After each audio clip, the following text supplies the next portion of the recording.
I've been fascinated with the sea ever since I was a child. I grew up in a very urban area, so I didn't have much nature, but the only thing I had was the seaside. So I spent my childhood running around the beach, catching crabs and observing all manner of shore life and coastal species. I always enjoyed the sea and going out with my family, you know, during the summer and even in winter times. It always fascinated me.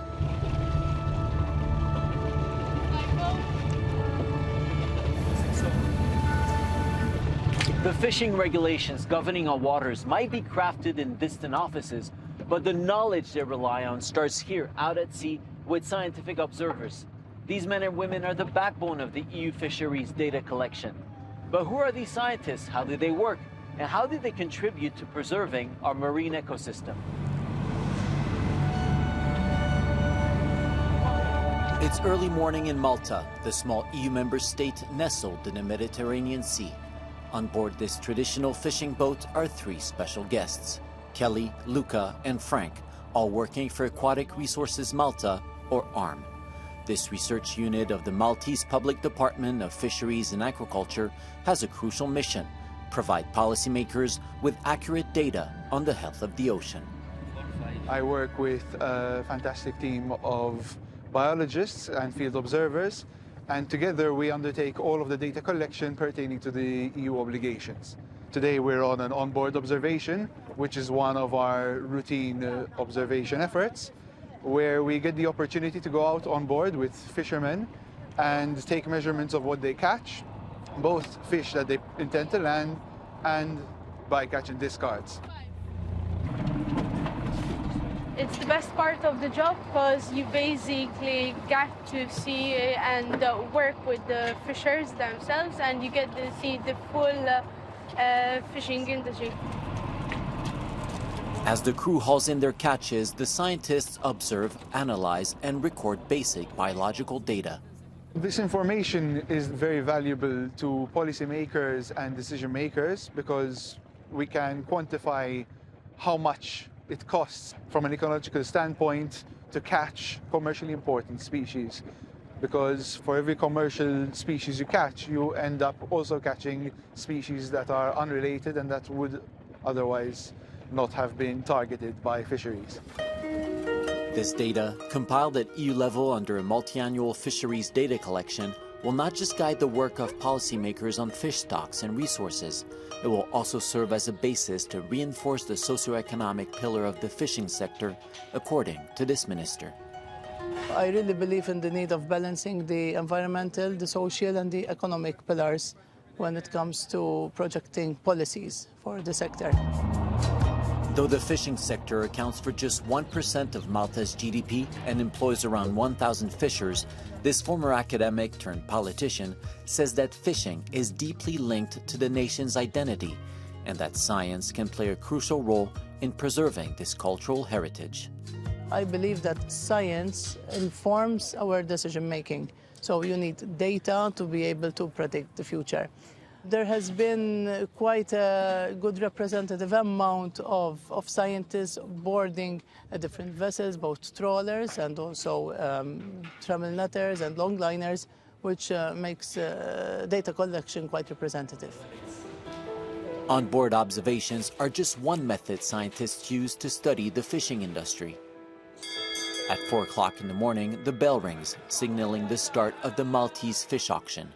Buyers eagerly compete for the finest catches that will end up on dinner plates across the island.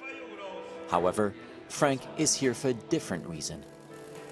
As part of the data collection multi-annual plan, we have a budget from where we can buy the fish. Then fish bought from here, we are going to process them at our laboratories. There are biometric samples, mainly length, weight, sex, and maturity. These swordfish and dolphinfish arrive at the offices of Aquatic Resources Malta around the same time as Frank's colleagues. The difficult work can begin. The fish are meticulously dissected to study their biological parameters, marking the first step in a comprehensive data collection process that will ultimately reach the European Commission. Our fish stocks are shared with our neighboring countries. So it is very important that our data sets between member states are shared and then aggregated together according to the data calls that we receive from the European Commission and other fora which work with the European Commission. Now, this data then, from these data calls, is used for modeling the stocks, that is the fish stocks that we have around the Maltese islands.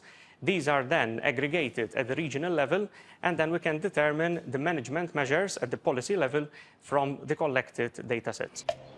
With a PhD in statistics and mathematics, Jürgen is well equipped to supervise the data collection, as well as several other projects carried out by the 35 workers at ARM.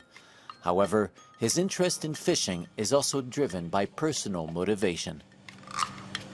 In the fisheries sector, we have predominantly small-scale fishers, meaning that these are still traditional fishers and they are still obviously providing our food. So for me, that is something crucial for a country, because if you have someone, a family, who is providing food for the country, that is quite important. Like in many places around the Mediterranean, Maltese fishermen face several issues like climate change, pollution, stock depletion, and intense competition. The small-scale nature of their activity renders these challenges even more daunting. I believe that we have not managed to cater for the diversity and the heterogeneity of fishers, especially the small-scale ones. Most of the time, these fora give a lot of focus to the commercially large fishers, and having an industry in Malta where over 90% of our fishers are of a small-scale nature, I think that we need to have more European fora that actually cater for the small-scale fishing industry. This opinion is shared by the scientists on board fishing vessels, who help foster trust between fishers and policymakers. It is very important that we have a good working relationship with fishermen, and at the end of the day, their interests are our own interests. If the sea isn't doing well, we want to know, because if we can figure out and identify just where things seem to be struggling, we can raise this with policymakers and decision makers so that they are more equipped to take proper course of action in order to try and protect the sea and the interests of the fishermen. As long as the health of our oceans remains in jeopardy, the scientific work of Frank, Luca, and Kelly will be essential in addressing this problem and shaping a shared vision for the future of our marine ecosystem.